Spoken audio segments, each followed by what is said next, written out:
சங்கீதம் 1ஆம் அதிகாரம் 3ஆம் வசனத்தை வாசிக்க கேட்போம். பக்கம் 671.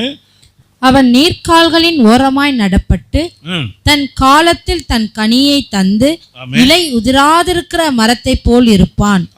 அவன் செய்வதெல்லாம் வாய்க்கும். அவன் செய்வதெல்லாம் வாய்க்கும். அல்லேலூயா. கர்த்தர் இந்த மாதத்திலே நமக்கு கொடுக்கிற ஒரு அருமையான ஒரு வாக்குத்தத்தம், நீங்க செய்வதெல்லாம் வாய்க்கும் என்று சொல்லி ஆண்டவராகிய இயேசு கிறிஸ்து நமக்கு ஒரு அற்புதமான ஒரு வாக்குத்தத்தத்தை கொடுத்திருக்கிறார். அல்லேலூயா. என் அருமையான தேவனுடைய பிள்ளைகளே, கர்த்தருடைய பிள்ளைகளோட வாழ்க்கையில கர்த்தர் எதிர்பார்க்கிற ஒரு காரியம் என்னன்னா, என் பிள்ளை எதை செஞ்சாலும் அது என்னவா இருக்கணும்? ஆசீர்வாதமா இருக்கணும். அதில் அவன் ஜெயம் பெறணும், அவனுக்கு அந்த காரியம் வாய்க்கணும், கை கூடி வரணும் அப்படின்னு விரும்புகிற ஒரு தெய்வத்தை எங்கேயா பார்த்துருக்கீங்களா? அவர் தான் நம்ம தெய்வம். அல்லேலூயா. நம்மளை ஆசீர்வதிப்பதையே பிரியமாக கொண்டவர். அவருக்கு பிரியனால என்னது தான், உங்களை என்னையும் ஆசீர்வதிச்சுக்கிட்டே இருக்கணும். அல்லேலூயா. நீங்கள் ஏதாவது ஒரு காரியத்தை கேட்டீங்கன்னா உடனே ஆசீர்வதிச்சு கொடுத்துடணும். அல்லேலூயா. இப்படி ஒரு பிரியம் கொண்ட ஒரு தெய்வம் தான் நம்ம ஆண்டவராகிய இயேசு கிறிஸ்து. அப்போ நல்லா புரிந்து கொள்ளுங்க, நீங்கள் செய்கிற காரியங்களை வாய்க்கணும்னு விரும்புகிறார். அதை நீங்கள் பெற்றுக்கொள்ளணும், அதை நீங்கள் சுதந்திரிக்கணும். நீங்கள் எதை விரும்புகிறீங்க? ஒருவேளை நல்ல ஒரு வீட்டை விரும்பலாம், அதை பெற்றுக்கொள்ளணும். கர்த்தர் என்ன பண்ணுறாரு? உங்களை ஆசீர்வதிக்கிற தெய்வம்.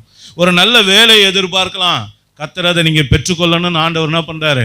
அதை வாய்க்கும்படியாக கிருபை செய்கிற தேவனாய் இருக்கிறார். ஒரு நல்ல படிப்பு, எதிர்கால காரியங்கள், நல்ல துணை அல்லது ஏதாவது ஒரு காரியங்களுக்காக நீங்கள் பிரயாசப்படுறீங்க அப்படின்னா அந்த எல்லா காரியங்களும் உங்களுக்கு வாய்க்க பண்ணும்படியாக, அதாவது கொடுக்கும்படியாக தேவன் என்ன பண்ணுறாரு? பிரியப்படுகிற ஒரு தேவனாய் இருக்கிறார். அப்போ அருமையான தேவனுடைய பிள்ளைகளே, நம்ம நினைக்கலாம், ஐயா காரியம் வாய்க்கிறதுக்காக நாம் பிரயாசப்படணுமா அப்படின்னு நீங்கள் கேட்டிங்கன்னா, தாவீது என்ன சொல்கிறார் பார்ப்போமே. சங்கீதம் 118:25 வாசிங்க. கர்த்தாவே ரட்சியும், கர்த்தாவே காரியத்தை வாய்க்க பண்ணும். என்ன சொல்றாரு? கர்த்தாவே காரியத்தை வாய்க்க பண்ணும். நல்லா கவனிங்க, அவர் ஒரு பரிசுத்தவான். அவரே ஆண்டவருடைய கரத்துல இந்த காரியத்தை கேட்டு இருப்பாரானா, நீங்கள நானும் கேட்க வேண்டியது அதிக அவசியமான ஒரு காரியம். அல்லேலூயா. அவர் ராஜா தான், தேவனால் அபிஷேகம் பண்ணப்பட்டவர் தான், தேவனால் தெரிந்து கொள்ளப்பட்ட பாத்திரம் தான், கர்த்தருடைய இருதயத்துக்கு ஏற்ற தாசன் தான், கர்த்தரை இடைவிடாமல் எப்போது துதிக்கிற ஆராதிக்கிற ஒரு மனுஷன் தான். ஆனால் அந்த மனுஷன் நமக்கு கற்றுக் கொடுக்கிற ஒரு காரியம் என்ன?